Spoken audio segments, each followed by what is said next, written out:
हमारा चिंतन कठोपनिषद पे चल रहा है। चौथा मंत्र पे हमारा चिंतन चल रहा है। भगवान का स्मरण करना है, इसलिए हमारे शास्त्रों ने क्या कहा है? प्रभु का स्मरण करो, याद करो, केवल भूल गए हो याद करो। प्रभु को ढूंढो मत। तो ढूंढने चले कि घटे, ढूंढने चले कि गए काम से। ये खोजना है, ये प्रवृत्ति ही हमें ईश्वर से दूर करती है। खोजो मत, प्रभु में खो जाओ, गेट लॉस्ट, उसमें ही कल्याण हो जाएगा। तो खोज कर किसी ने प्रभु को नहीं पाया है, खो जाओ। अनंत सागर है हमेशा के लिए। हम जब ढूंढने चलते हैं तो क्या होता है कि हम अपना एक अस्तित्व बना के चलते हैं कि मैं मिस्टर सुवर्ण सो या मिस सुवर्ण सो। ये सूक्ष्म अहंकार है। और ईश्वर को ढूंढने चले हैं, जब तक ये सूक्ष्म अहंकार रहेगा कुछ हासिल नहीं होगा। कोई कहे ये तो सात्विक अहंकार है, भगवान को ढूंढने निकले हैं, लेकिन ये सूक्ष्म अहंकार ही अंधेरा बना देता है।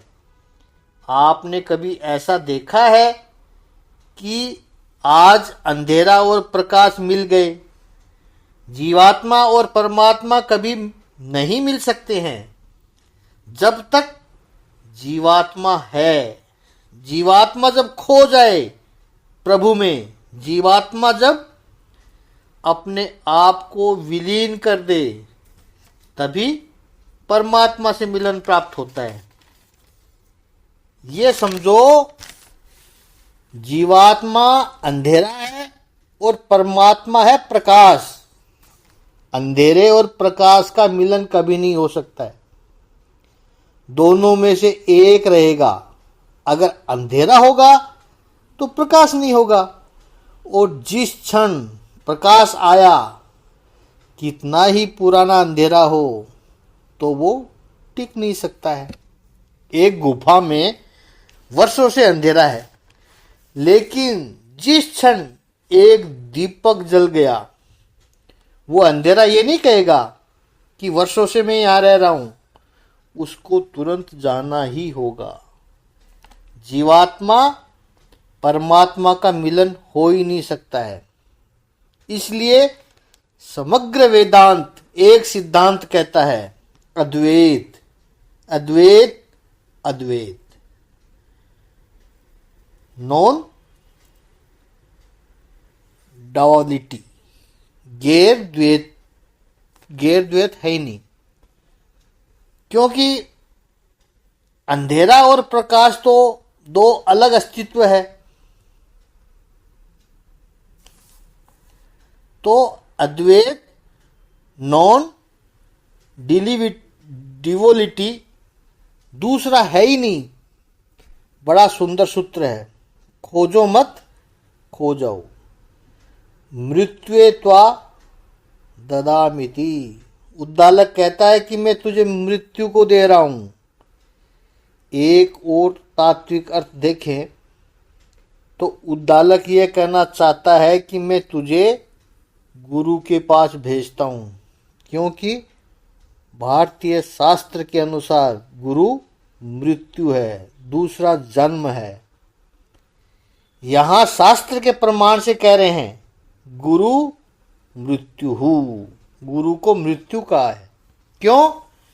मृत्यु आपके पास से अपनापन छीन लेता है। गुरु भी यही काम करता है, आपका अपनापन छीन लेता है। और अपनापन सारा टिका है किसके ऊपर? आपके ईगो के ऊपर, आपके अहंकार के ऊपर। गुरु यही काम करता है कि धीरे धीरे करके आपके ईगो के आधार को कैसे निकाला जाए। पूरे जीवन भर हम यही करते हैं कि ईगो की एक कील लगा रखी है, और कील छोटी पड़ती है तो पूरा का पूरा किल्ला लगा देते हैं। जीवन भर यही काम करते हैं, उसको मजबूत बनाए जाते हैं। और जो भी आता है वो इस अहंकार के किले के ऊपर लगाए जाते हैं, आधार पर लगाए जाते हैं। एक ओर से सब लाते हैं और उस आधार को इतना मजबूत बनाए जाते हैं ताकि उस किले पर जो भी लगा रखा है, टांग रखा है, वो गिरे नहीं। वेदांत की परिभाषा में कहे तो इसी को कहते हैं मोह और ममता, अहम और ममता, यानी मेरा मेरी। यह भाव हो जाता है, मेरा घर, मेरी पत्नी, मेरे बच्चे, मेरी प्रतिष्ठा, मेरा सौंदर्य, मेरी संपत्ति, मेरी सत्ता। कितना कुछ हमने उस किले के ऊपर टांग रखा है ताकि वो अहंकार का किला इतना मजबूत होता जाए। तो गुरु एक ही काम करेगा, बनी रहे आपकी संपत्ति, सौंदर्य, आपकी सत्ता, आपकी प्रतिष्ठा, सब बना रहे, लेकिन वो जिसके आधार पर लटक रहा है उस किले को गुरु धीरे से खींच लेता है।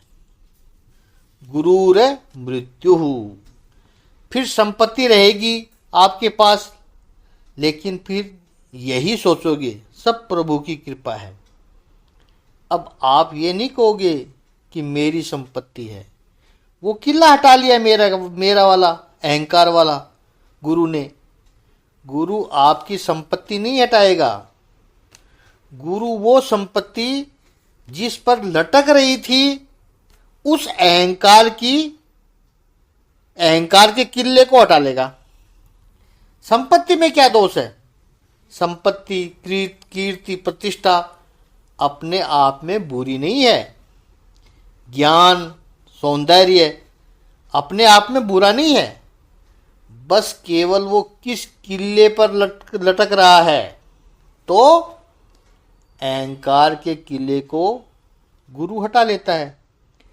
जिस क्षण आपके अंतःकरण से भावना जगे कि ये मेरा नहीं है, ईश्वर का है, ईश्वर के लिए है, प्रभु की कृपा है, तब समझना आपने गुरु की कृपा असली रूप में पा ली।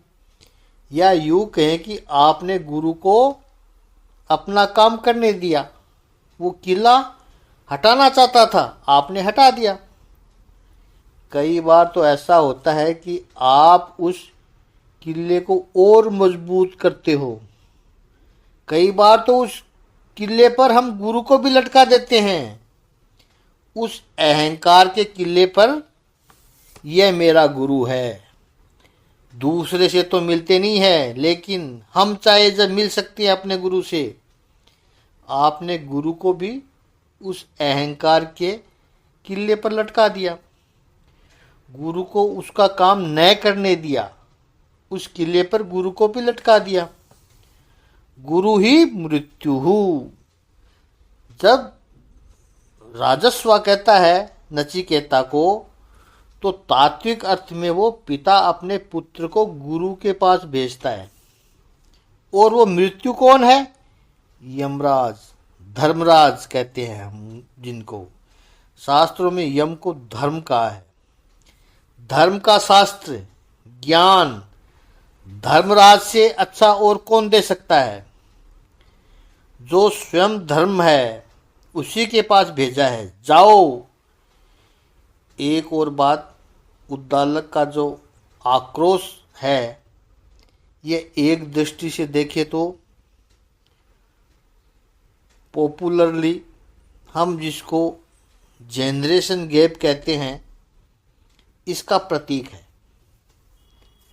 कई बार छोटे बच्चे भी अच्छी बातें कर देते हैं। अगर हमारी संवेदनशीलता जागृत हो तो छोटे बच्चे भी सुंदर बातें कहते हैं कभी कभी। लेकिन समस्या यह है संसार में कि व्यक्ति जितना बड़ा होता जाता है वो संवेदना को भूलता जाता है। फिर वो यही सोचता है कि मैं जो जानता हूं वही सही है, मुझे कोई क्या सिखाएगा। आधिपत्य है मेरा उस पे, मैंने उसको जन्म दिया है और वो मुझे सिखाएगा। आक्रोश जब चरम सीमा पर पहुंचे, आक्रोश जब उच्चतम शिखर पर पहुंचे, तो वो मृत्यु ही दे सकता है दूसरे को। ये आक्रोश की पीक है। और कॉन्ट्रोडिक्शन देखना आप, पिता है ये, मैंने तुझे जन्म दिया है और मैं तुझे मृत्यु भी दे सकता हूं। आक्रोश की चरम सीमा है ये, क्योंकि विवाद है, स्वीकारने की तैयारी नहीं है। पिता चाहता है कि वो खुद न कर सका वो अपने पुत्र से करवाए, अपेक्षाएं होती है। यह प्योर साइकोलॉजी है। और पुत्र चाहता है अपना अलग अस्तित्व, अपना स्वतंत्र अस्तित्व। तो वो स्वयं अपने आप को ढूंढ रहा है, पुत्र अपने आप को तराश रहा है, एक मूर्ति की तरह बना रहा है वो अपने आप को। और पिता सोच रहा है कि मेरे सामने तो नक्शा तैयार है, ऐसा ही बना जाए पुत्र को ऐसा ही बनाया जाए। ये बहुत बड़ा कॉन्फ्लिक्ट है। एक मनोविज्ञान था, वो लेखक भी था, मनोवैज्ञानिक भी था। उसने एक पुस्तक लिखी, फादर्स एंड सन्स, पिता और पुत्र के बीच में। जितना परिवार, समाज, राष्ट्र गरीब होगा, साधनहीन होगा, उतना ये गैप कम होता जाएगा पिता और पुत्र के बीच में। अमीर देशों में 18-20 वर्ष के बाद पुत्र अलग हो जाता है, गवर्नमेंट का सपोर्ट होता है, पिता का सपोर्ट नहीं चाहिए, हम कमा सकते हैं। और गरीब देशों में पिता के अलावा दूसरा सपोर्ट नहीं है, तो पिता की सुनकर घर में चुप बैठना पड़ता है। कहाँ जाएगा, क्या करूँगा, कौन रखेगा मुझे। और दूसरा भी कारण है, केवल आर्थिक ही नहीं, संपन्न देशों में शिक्षण है, शिक्षण करने से प्रश्न आते हैं, प्रश्न करने की शक्ति आती है। और स्वाभाविक है कि व्यक्ति के सभी प्रश्नों का उत्तर हम दे नहीं सकते हैं, असंभव है। चाहे कितना भी विद्वान आदमी हो, चाहे कितना भी समझदार आदमी हो, सभी प्रश्नों के उत्तर देना असंभव है। पढ़े लिखे हैं, प्रश्न बढ़ेंगे। और तीसरी बात, जितना देश संपन्न होंगे, उतना ही उसका यूथफुल टाइम है, जवानी का समय बढ़ेगा। गरीब देशों में बच्चों के पास तो बचपन होता ही नहीं है, और नई जवानी होती है, केवल जिम्मेदारियां ही होती हैं। गरीब जो है, जैसे स्त्री के लिए कहते हैं कि वो माता बन गई तो उसका यौवन खत्म, ऐसे ही पुरुष भी जब पिता बन गया उसकी जवानी खत्म, जिम्मेदारी आ गई। इसलिए आप देखना, संपन्न देशों में यौवन अधिक टिकता है, जिम्मेदारियां नहीं होती है, एंजॉय कर लो, अभी जिम्मेदारियां लेनी नहीं है, लिव इन रिलेशनशिप। तो संपन्न देशों में जवानी का समय बढ़ेगा और गरीब देशों में जवानी सिकुड़ जाती है। गरीब परिवार है, तुरंत काम धंधे पर लगा देते हैं, छोटी उम्र में ब्याह हो जाते हैं, छोटी उम्र में ब्याह हो गया तो बच्चे हो गए, जवानी पूरी हुई, बीवी को संभालना है, बच्चों को संभालना है, कमाना है, माँ बाप का ध्यान रखना है, जवानी गई। अब जब यौवन ही चला गया तो फिर संघर्ष कहाँ रहेगा।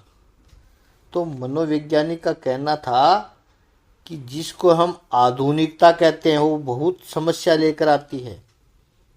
तो राजस्व ऋषि है और नचिकेता के मध्य ये जनरेशन गैप है। राजस्व को ये कहना बहुत आसान था कि मैं तुझे मृत्यु को देता हूं, लेकिन इसके बाद बड़ी सुंदर घटना हुई। नचिकेता 5वें मंत्र में सोचता है। 5वें मंत्र में क्या सोचता है और क्या कहता है, उस पर हम चिंतन कल करेंगे। ओम श्री सच्चिदानंद भगवान की जय। ओम श्री आनंद गंध भगवान की जय।